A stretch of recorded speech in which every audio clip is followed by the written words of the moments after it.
Well, hello everyone. I am back. This is Teacher Queen coming to you again. We are on lesson 3, y'all. We are moving and grooving these days, and we are going to be catch, tacking on to what I'm trying to make sure my timer is on so I don't run out of time. There we go. So we are going to be back tagging along onto lesson 2. We talked about democracy and government. So we're going to get right into it. We left off in a democracy, if you want to change things, you have to be a part of the process. That was the last sentence that I read in lesson 2.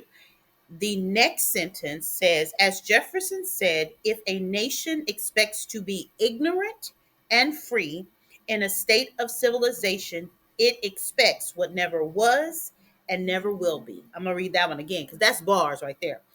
As Jefferson said, Thomas Jefferson, our president, former president, as Jefferson said, if a nation expects to be ignorant and free in a state of civilization, it expects what never was and never will be.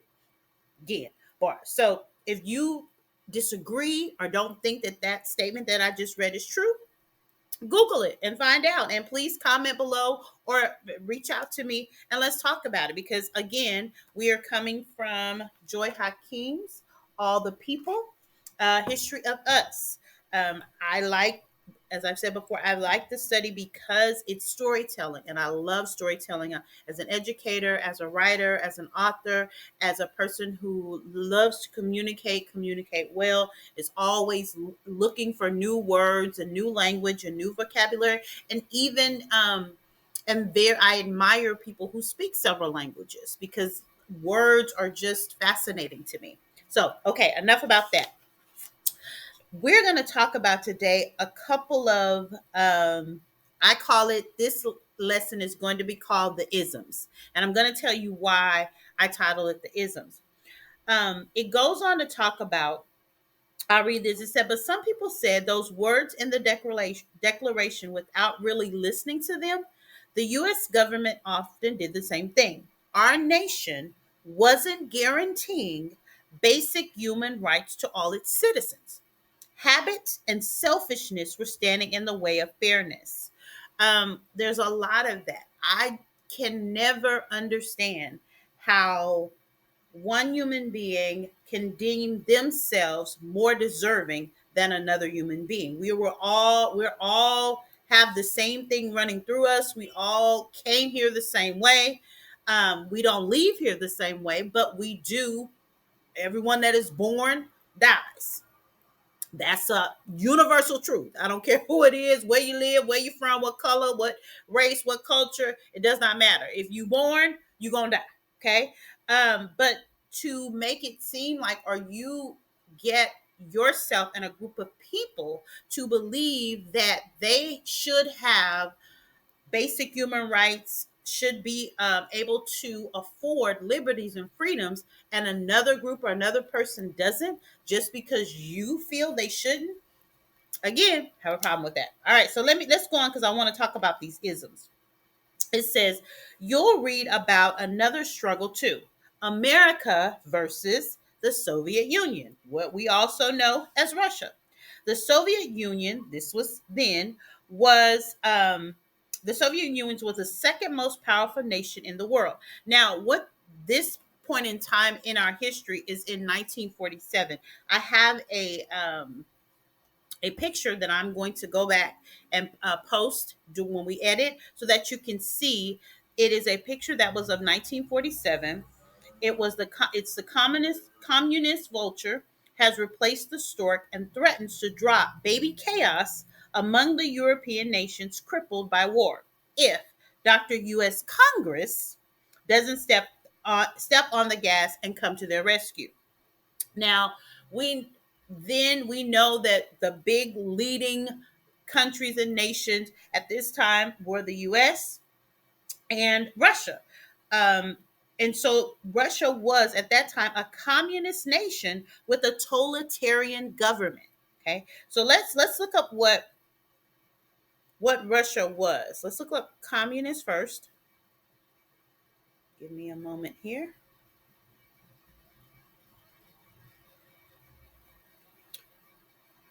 A person who is regarded as supporting politically leftist or subversive causes.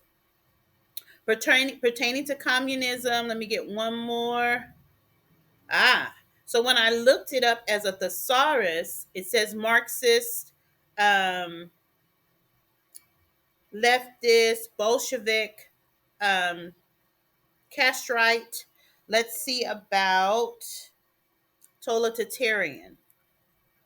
Tola, make sure I spell it right. Totalitarian.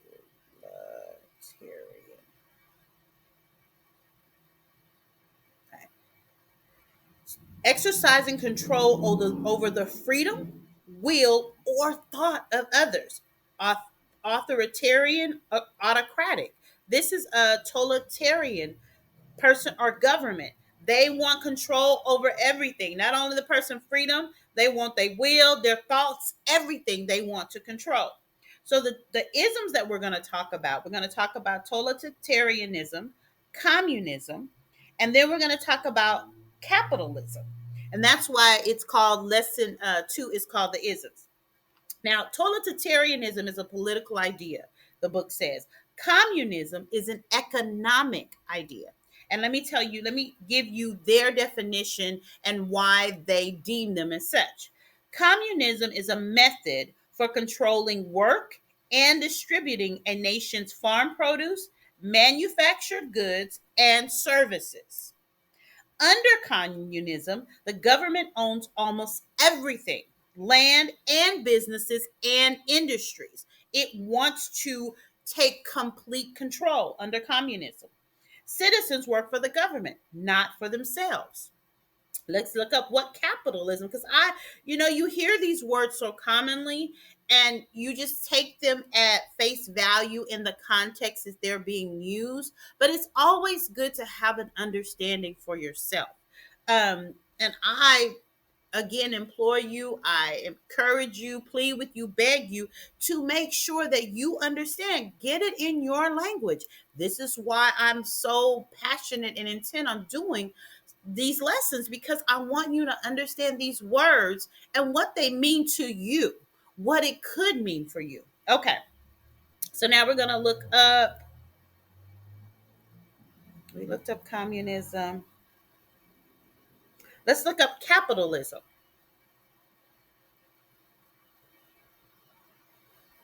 as opposed to communism.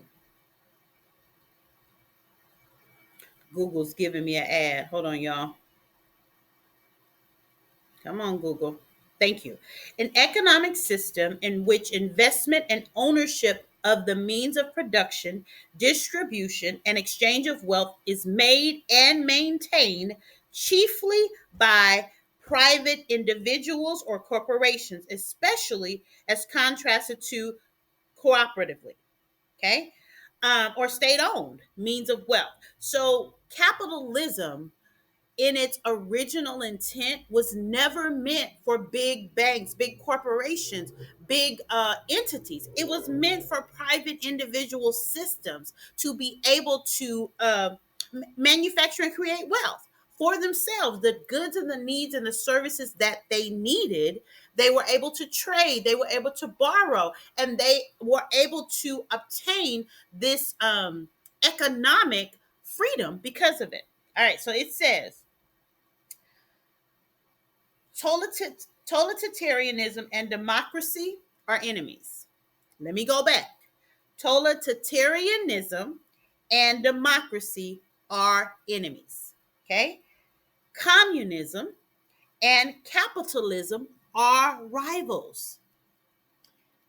After two world wars, we were fearful of rivals such as Russia because it wasn't the only communist dictatorship. Russia was a communist dictatorship.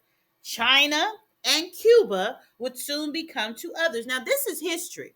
If you have an issue with what I'm reading, then baby, I'm sorry, you have to go back and look. I can only read what the history book says, and somebody lived it. No, I wasn't there. No, you weren't there, but somebody lived it. All right, I think I'm running out of time.